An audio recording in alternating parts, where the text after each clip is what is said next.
안녕하세요. 제 나이 어느덧 50을 앞두고 있네요. 지금은 군대에 가 있는 큰아이와 이제 대학 입학하는 작은 아이가 있고 광역시에서 자그마한 미용실 하던 사람입니다. 참, 10개의 물속은 알아도 한개의 사람 속은 모른다더니 제 상황이 딱 그러했네요. 저는 남편과 시어머니에게 완전히 뒤통수 맞은 사람입니다. 그것도 남편 죽고 나서 말이죠. 참 황당하고 창피하기도 해서 저희 가게 고객분들은 물론 제 친한 친구들에게도 차마 알리지 못했지만 계속 속으로 쌓아두려니 굴막하는 듯해서 근 10년 동안 자주 오던 이곳 카페에 한번 글을 써보려 합니다. 제 남편은 재작년에 죽었습니다. 간암으로 오랫동안 고통받다 하늘나라로 간 사람이죠.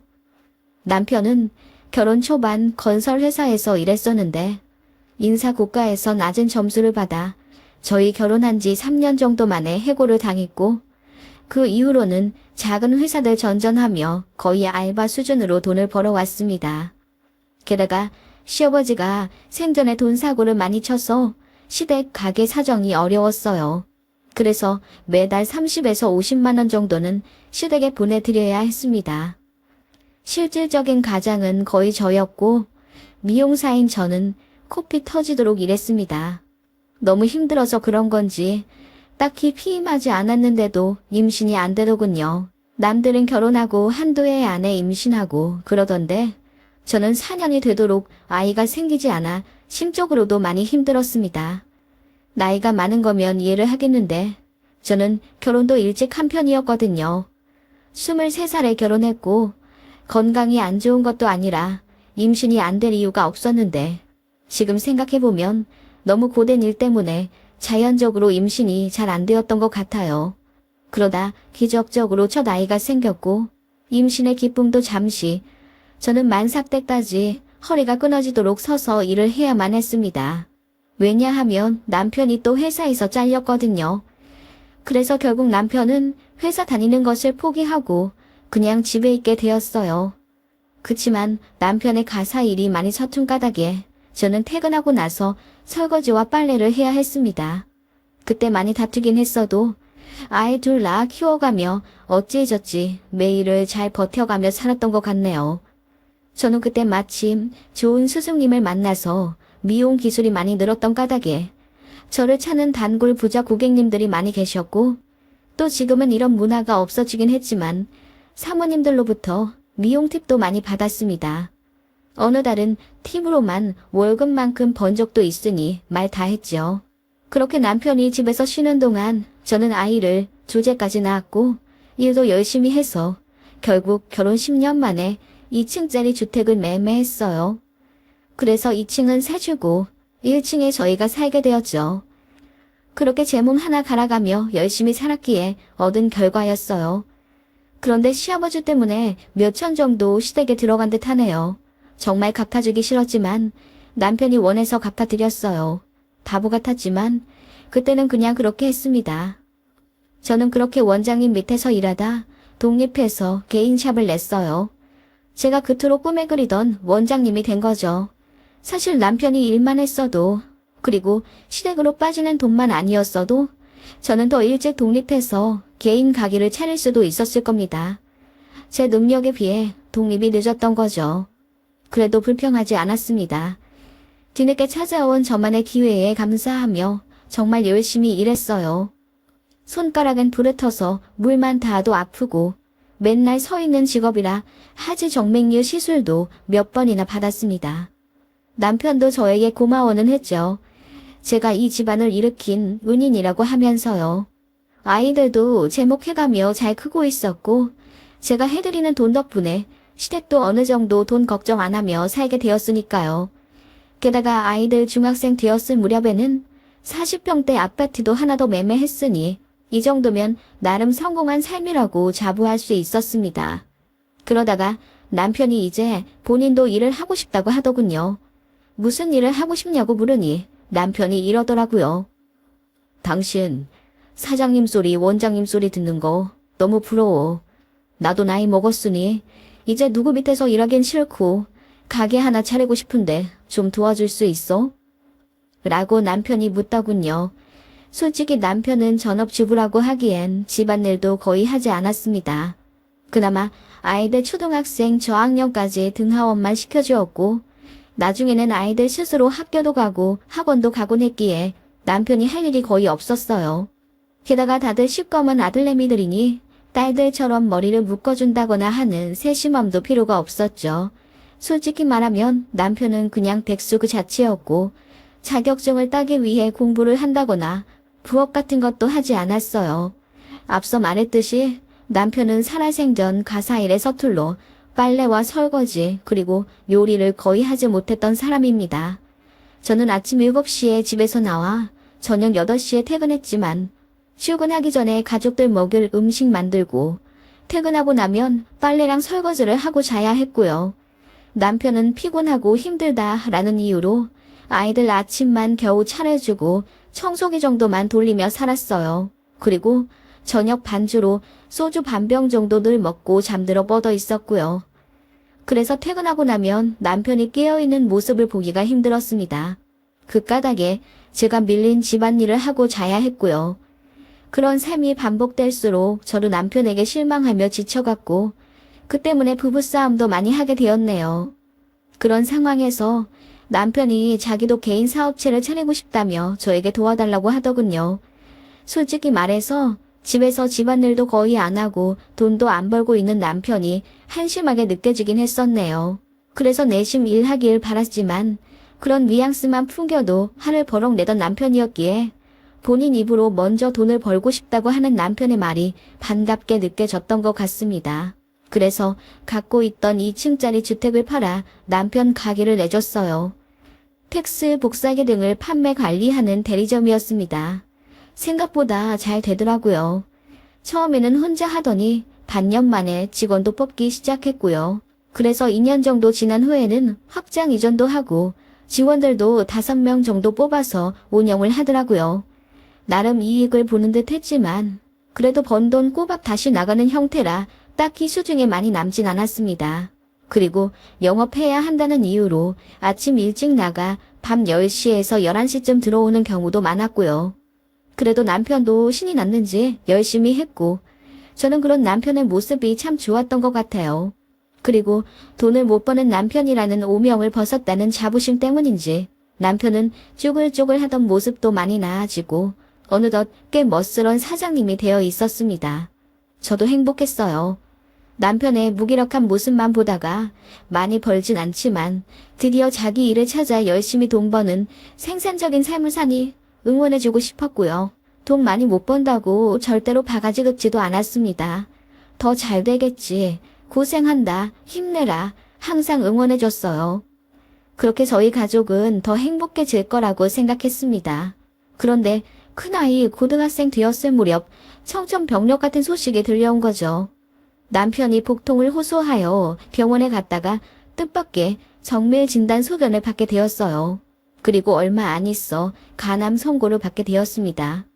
남편은 원래 지병이 있었어요. 간염 불균자였는데 매일 술을 먹고 살았죠. 제가 말렸지만 소용이 없었습니다. 게다가 사업 시작하고 나서 회식이나 영업 접대도 많았기 때문에 남편은 더욱 술을 많이 먹었던 것 같네요. 그것 때문에 싸움도 참 많이 했죠. 상사가 주는 술은 거절하기 힘들 수도 있지만 이제 어엿한 사장님이고 술을 거절한다고 뭐라 할 사람이 없는데 뭐하러 스스로 술을 마시냐고요. 걱정이 되긴 했지만 남편은 늘 자긴 괜찮다, 건강하다, 큰 소리를 쳤던 사람이기에 말린다 한들 듣지도 않았고요. 아무튼 그렇게 간암 선고를 받게 된 이후 남편은 사업을 접고 집에서 요양하며 지냈습니다. 어머님은 불쌍한 아들 간병하고 싶다며 살던 집을 정리하고 저희 집으로 오셨고요. 그나마 그 집에는 시아버지가 살아생전 집 담보로 대출받은 것이 있어서 정리해봤자 수중에 몇백밖에 안 남더라고요. 어차피 추후 사실 곳 없어서 저희 집으로 언제든 오시긴 해야 했습니다.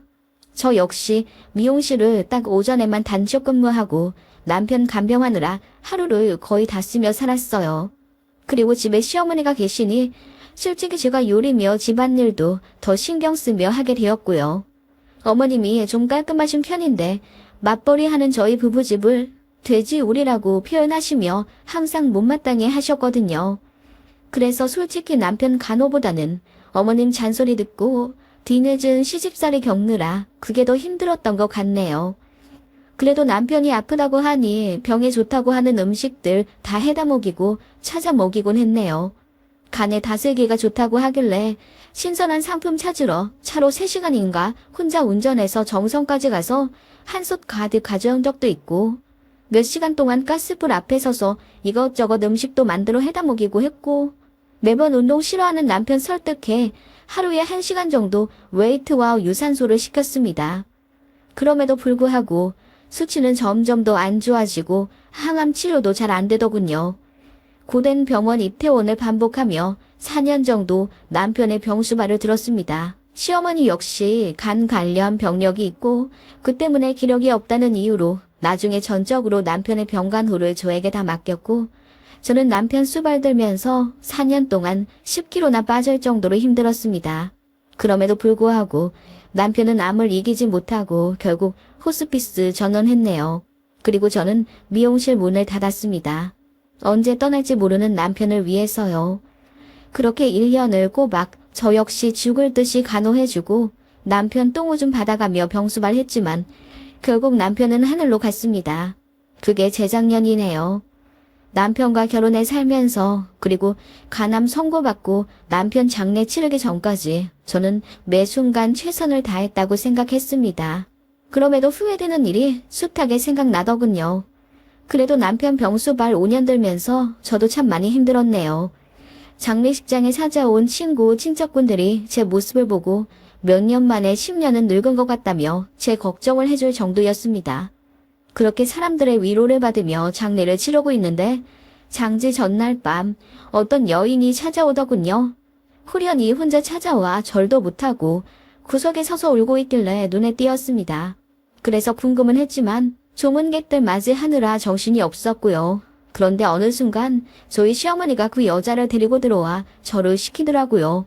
시어머니께 누구냐고 물었더니 어머님이 말을 더듬으시며 한번 친척이야. 어릴 때 같이 놀던 동생 이라고 하시길래 그러시냐고 하며 식사하고 가시라고 안내했습니다. 그랬더니 그 여자분이 됐다고 하며 바로 나가시더군요. 그런데 거의 통곡을 하는 듯이 울며 나가길래 제가 속으로 어느 정도 친했길래 저렇게 우시지? 라는 생각을 했던 것 같습니다. 그렇게 처연히 우는 그 친척 동생이라는 여자를 어머님은 다급히 따라 나가 택시까지 잡아주시고 오신 듯 했고요. 그 여자에 대해 더 생각할 틈도 없었습니다. 장례 치러보신 분들은 알겠지만 이것저것 처리할 문제가 많기 때문에 슬픔에 잠길 여유가 없을 정도거든요. 그렇게 장례 끝나고 낙골당까지 갔다가 저는 아들들과 집에 도착해 쓰러져 내리 20시간은 잔 듯하네요.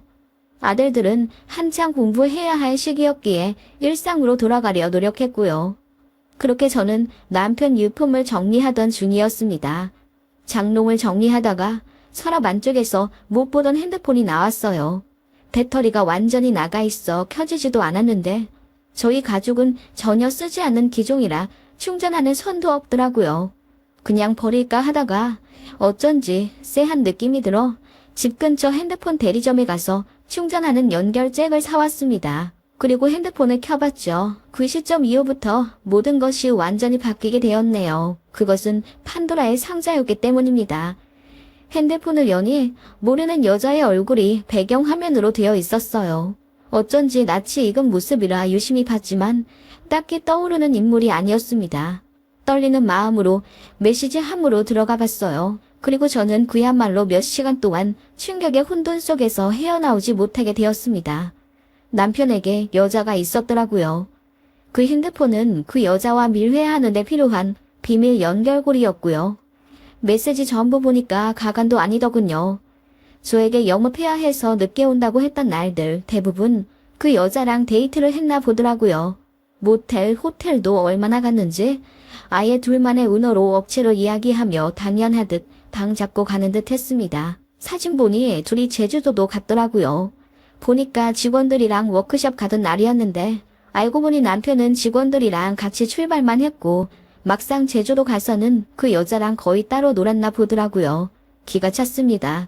심지어 간암 선고받고 항암 치료 받으면서도 뒤에서 만나고 있었더라고요. 그렇게 둘은 거의 6년가량을 만난 듯 했어요. 마지막 메시지가 곧 있으면 5주년인데 병원에 있게 돼서 미안하다는 남편의 문자였거든요. 그 여자 사진을 울면서 다시 한번 봤습니다. 그러다가 갑자기 생각이 났습니다. 그리고 가슴을 치며 통곡했어요. 그 여자는 바로 남편 장례식장에 혼자 찾아와 서럽게 울던 그 친척 동생이라고 하던 사람이었습니다. 그런데 핸드폰 내에서의 호칭을 봐도 전혀 친척 동생 같지가 않았어요. 여자가 저희 남편한테 사장님이라고 호칭했고 대화 자체도 전부터 알고 지낸 사이 느낌이 아니었거든요. 일단 남편 전 사무실 사람에게 연락을 해서 만났습니다. 그리고 꼬치꼬치 캐물었어요. 고인 되신 분 얘기하고 싶지 않다고 그 직원이 발뺌하는 걸 제가 빌고 빌어서 제발 알려달라고 했습니다. 그리고 충격적인 사실을 알게 된 거죠. 남편이 사업 시작한 지 얼마 되지 않아 우연히 알게 된 거래처 여자 직원이었다고 하더군요. 처음에는 직원들도 몰랐다고 하더라고요. 그런데 그 거래처 직원이 필요 이상으로 저희 남편 사무실에 자주 찾아오고 또 사장실에 들어가서 몇 시간을 둘이 시간을 보내고 있으니 조금씩 눈치를 챈 거죠. 남편은 늘 200만 원 남짓 월급이라며 가져오곤 했는데 실제로는 월 순수익 600에서 700만 원 이상이었습니다. 그걸 전부 그 내연녀와 데이트하고 선물하는데 다 썼던 거고요. 어이가 없더라고요.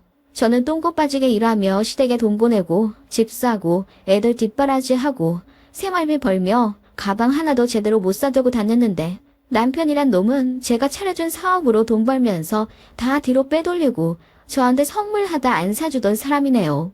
심지어 그 여자는 장례식 이전에 제가 한번 봤던 사람이더라고요. 제가 남편 사무실에 불시에 몇 번씩 찾아가곤 했는데 그때 저랑 인사했던 여자였어요. 거래처 사람이라고 남편이 소개를 시켜줬었던 기억이 뒤늦게 났고요. 그러면서 동시에 시어머니의 행동이 생각났습니다. 장례식장에서 시어머니는 분명히 그 여자를 잘 알고 계셨고 또 친척 동생이라 저에게 속였습니다. 이건 필시 어머님도 알고 계신 상황이라고 생각이 들었고요. 그래서 시모에게 달려가 물었습니다. 어머님, 그 이 장례식장에서 친척 동생이라고 소개해 주셨던 여자분 있잖아요. 라고 물으니 어머님이 소스라치게 놀라시더군요. 왜 놀라세요? 그 동생분 성함이 어떻게 되죠? 찾아보니 조문객 방명록에 없길래요. 그건 왜 묻니? 아마 걔가 그날 경황이 없어서 그냥 갔던 모양이야. 그럼 이름은 어떻게 되는데요? 어느 쪽 사촌이고요? 저도 좀 알고 싶어서요. 그래. 네 시고모님 아들의 사촌이야. 뭐 자세히 알 건 없다. 워낙 가깝지도 않은 사이라. 그런 거 치고는 어머님이랑 그 여자분이랑 잘 아는 사이 같으시던데요? 이름이 뭐냐니까요. 제 말에 어머님이 급기야 얼굴이 허옇게 질리셔서는 왜 자꾸 캐묻냐며 이름도 잘 모른다고 발뺌하시더군요. 그래서 그때 참았던 눈물과 함께 감정이 폭발해버렸습니다. 어머님, 그 여자 현우 아빠 내연녀잖아요. 제가 모를 줄 아세요? 라고 소리쳤더니 어머님이 저더러 무슨 소리를 하는 거냐며 되려 화를 내시더군요. 우리 아들이 무슨 바람이야. 너 자식 먼저 앞세우니 비참한 노인네한테 그게 할 소리더냐. 이렇게 고인 명예를 더럽혀도 되는 거야. 네가 그러고도 며느리고 아내야. 어머님, 증거 다 있거든요. 네? 이름은 김하연이고 남편이 일하면서 알게 된 사람이잖아요. 6년 정도 사귄 거 제가 모를 줄 아세요. 그 말에 어머님은 갑자기 꿀먹은 버무리 마냥 아무 말도 안 하시더라고요. 그렇게 한참을 가만히 계시다가 하는 말이 네가 좀 봐줘라. 아파서 고생하다가는 우리 아들인데 지난일 주쳐서 뭐하겠니. 그냥 덮어둬라. 그것도 못할 짓이다. 어머님, 제가 어이가 없는 건 어머님도 그 여자 존재를 분명히 아셨다는 거예요. 어떻게 제 앞에서 절까지 하게 만들고 저랑 인사도 하게 소개를 시켜주세요. 어머님이야말로 그럴 수 있는 거예요. 어떻게 내 남자랑 6년 동안 붙어먹은 그년을 감히 아무렇지 않게 저에게 사촌 동생이라 거짓말 하실 수 있냐고요. 제가 소리로 지르자 어머님은 그냥 묵묵부답으로 일관하시다가 마침내 입을 여시더군요. 어머님은 제 남편 내연녀의 존재를 항암 치료 받을 때 알게 되셨대요. 그래서 이게 무슨 짓이냐고 처음엔 호통치셨지만 아들이 아프니 더 뭐라고 할 수가 없었다고 하네요. 어머님 말로는 그동안 제가 돈을 더 많이 벌어서 제 남편이 기가 죽었었다네요. 그런데 그 여자 만나고 인정받는 기분이 들어서 사는 재미를 처음으로 느꼈다고 말했대요. 그래서 단호하게 헤어지라 할 수가 없었고 남편 바람난 것의 책임을 저도 어느 정도 져야 한다고 하시더라고요. 제가 너무 능력이 있으니 남자가 기가 죽을 수밖에 없다면서. 그러게 평소에 좀 잘하지 그랬니? 집에 와서 집안일도 좀 더 하고 남편이 돈 못 벌어와도 괜찮다 힘내라 한마디 더 해줬더라면 우리 아들이 그렇게 사장님 소리 달자마자 바람날 일은 없었겠지. 라고 하시는데 저는 피가 거꾸로 솟는 기분이었어요. 어머님, 제가 안 그랬는 줄 아세요? 저 일하고 와서도 집안일 한 거 아시잖아요. 제가 시댁에도 다달이 돈 붙여드리고 남편 기죽을까봐 분기에 한 번씩 백화점 데려가 쫙 빼입혔고요. 심지어 제가 번 돈으로 산 집도 팔아 가게도 내줬는데 제가 잘못한 거라고요. 아니, 그래 그건 고맙다만. 아니, 그러면 네 남편 옷을 왜 사줬니? 남자들 때 빼고 광내주면 바람나는 거 몰라? 이래나 저래나 네 잘못이 크구나. 그리고 이제 와서 뭐 어떻게 하겠어. 이미 우리 아들 죽었는데 딱하게 생각하고 네가 넘어가라. 어머님, 그래도 그러시면 안 되죠. 어떻게 미안하다 한마디 하실 줄 모르세요. 미안하긴 뭐가 미안해. 남자가 그럴 수도 있는 거지. 네가 이러니까 우리 아들이 바람이 난 거 아니야. 얼마나 외로웠겠니. 마지막 하는 길 그 여자 좀 보고 싶었을 텐데 네가 떡하니 버티고 있으니 서로 얼굴도 못 보고 간 거 아니야. 어머님은 급기야 제가 마지막 1년 동안 밤낮 없이 남편 곁에 붙어 있었던 걸 탓하시더라고요. 어이가 없더군요. 남편 똥오줌 받아주고 식사 챙겨주고 1년을 아들들도 못 챙기고 그렇게 저야말로 송장처럼 살았습니다. 제가 남편 병간호하느라 5년 동안 얼마나 고생했는지 뻔히 아시면서 어떻게 그런 말씀을 하시는지 너무 어이가 없더라고요. 설상가상 남편 사업체를 마저 정리하다가 더 충격을 받았습니다. 남편이 사업 확장한다고 기업 통장에다 돈을 관리하고 있었는데 은행 가서 확인해보니 1원도 없더라고요. 남편이 호스피스 들어가기 전에 잠깐 은행 가서 뭐 좀 정리하고 온다고 했었는데 그때 통장 탈탈 털어 그 내연녀한테 다 송금했더라고요. 심지어 세금 정리까지 완벽하게요. 뒤통수를 제대로 맞은 느낌이더군요. 그 내연녀 찾아가니 그 여자가 뻔뻔스럽게도 저에게 이러더라고요. 오빠가 저한테 미안하다고 했어요. 자기 죽으면 사망보험금이 다 와이프한테 갈 거라면서 저한테는 줄 게 별로 없다고요. 그래서 사업 정리한 돈 1억 2천이라도 저 주고 싶다면서 그 아픈 몸으로 은행 가서 정리해 저 주고 간 거예요. 그리고 임종 꼭 지켜달라고 부탁했었는데 저는 사모님이 눈치 보여서 못 간 거고요. 저도 오빠랑 약속 못 지켜서 너무 마음이 아파요. 그러니까 더 이상 오빠 일로 지난 일 들추면서 원망하지 마세요. 라고 하더군요. 언제부터 만났고 얼마나 깊은 사이였냐고 물으니 그 여자가 편지 한 장을 내밀며 말하더군요. 오빠가 호스피스 가기 전에 저한테 준 유언장이에요.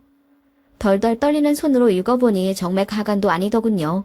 남편의 필체가 확실해 보이는 그 편지의 내용은 아주 절절한 사랑 고백이었습니다. 당신을 만나서 행복을 느꼈고 오히려 부부 사이가 아니라서 다행이다. 네가 내 와이프였으면 얼마나 고생했겠냐. 와이프가 너 대신 고생해주니 다행이다. 마지막 못 볼 꼴 안 보여줘서 오히려 다행 같다. 다음 생에는 꼭 부부로 만나자. 사랑한다. 의 내용이었습니다. 욕짓거리가 절로 나오더군요. 고생을 내가 해서 다행이라고? 그렇게 사랑하는 내연녀들어 똥오줌 받아가며 병수발 들게 하지 그랬냐고 죽은 사람 붙잡고 따지고 싶었습니다. 저는 남편 병간호하며 10년을 늙고 10kg가 빠졌습니다. 제 평생의 낙이었던 미용 일도 관둔 채로요. 그런 결과가 이딴 비극이라니 믿을 수가 없었습니다. 죽은 남편에 대한 동정은 거기까지였습니다. 저는 시어머니께 달려가 모든 사실을 알리고 따졌고 어머님은 곧 죽어도 제 잘못이라 하셨습니다. 저희 친정 가족들까지 사실을 알게 되어 그야말로 집안 싸움이 되었죠. 어머님은 끝까지 뻔뻔하게 나오더군요. 결국 저는 어머님더러 내 집에서 나가라고 했습니다. 어머님이 두 눈 동그랗게 뜨며 아니 남편도 죽고 아들도 죽은 마당에 나더러 이제 혼자 살으라고. 내가 이제 어떻게 혼자 사냐 라고 하길래 내가 알 거 없으니 그 내언니한테 찾아가서 시어머니 대접 받으라고 했습니다. 그리고 미친 듯이 어머님 방에 들어가 짐을 싸고 내던져 버렸죠. 어머님은 펑펑 울며 이렇게 차갑게 내쫓아버리는 게 어딨냐고 통곡하시더군요. 그러거나 말거나 나가라고 했습니다. 그래도 안 나가시더군요. 하다못해 신호가 와서 모시고 가려고 해도 곧 죽어도 아들 집에서 살겠다고 고집을 피우시더군요. 어이가 없더군요. 아들 집?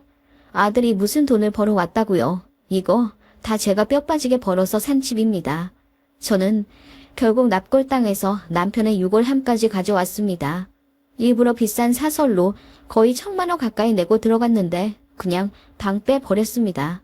막무가내 가져와서 어머님한테 던지듯 갖다 주고는 잘난 아들 데리고 나가라고까지 했습니다. 뒤통수 맞은 마당에 뭐 하러 마지막까지 좋은 데다 해줬는지 모르겠고 연마다 남편 납골당에 관리비 내기도 싫다고요. 어머님이 유골함 보자마자 통곡을 하시더군요. 가족 위해서 평생을 힘들게 살아왔고 남편 병수발도 밤낮 없이 했는데 그 결과가 결국 이런 배신감이면 저는 어머님도 보기 싫다고 했죠. 그랬더니 결국 나가시더군요. 신혼애로 가신 듯 했습니다. 그리고 저는 거기서 가만히 있을 수 없었습니다. 제 남동생과 변호사를 찾아가 그 상간녀를 대상으로 소송을 했습니다. 남편 사업체 정리한 1억 2천에 대한 반환 소송이요. 그 상간녀는 뻔뻔스럽게도 맞소송하더군요. 그래서 1년 반 끝에 겨우 승소해서 반환했습니다. 그 돈으로 저희 아들들 주려고요. 배우자 먼저 떠나보내는 게 인생 최고의 슬픔이라던데 제가 느낀 감정은 과연 슬픔이었을까요? 배신감이었을까요? 시어머니는 그 이후로 저한테 몇 번 연락하셨습니다. 이만 용서해주고 저희 아이들 좀 보게 해주면 안 되겠냐고 하길래 제가 그랬습니다. 어머님이 남자는 그래도 된다고 하셨잖아요. 혹시라도 우리 애들한테도 헛소리해서 애들 잘못 가르치실까봐 겁나서 못 보여드리겠네요. 라고 했더니 그제야 미안하다고 펑펑 우시더군요. 이제 상관도 하기 싫습니다. 전 남편 유골함은 신호가 가져갔다고 들은 것 같은데 잘 모르겠고요. 저는 다시 미용실 할 생각이고 마음 가다듬어 씩씩하게 살아볼 생각입니다. 악에 받쳐 법원까지 들락날락 거리다 보니 시모와 남편에 대한 짠한 감정이 저는 이제 조금도 없네요. 시모까지 쫓아버리고 납골당해서 남편 반까지 빼버린 제가 너무한 걸까요? 아니면 몇 년을 뒷바라지한 저 몰래 바람피고 병수발까지 다 받아놓고는 뒤통수까지 거하게 친 시모와 남편이 너무한 걸까요?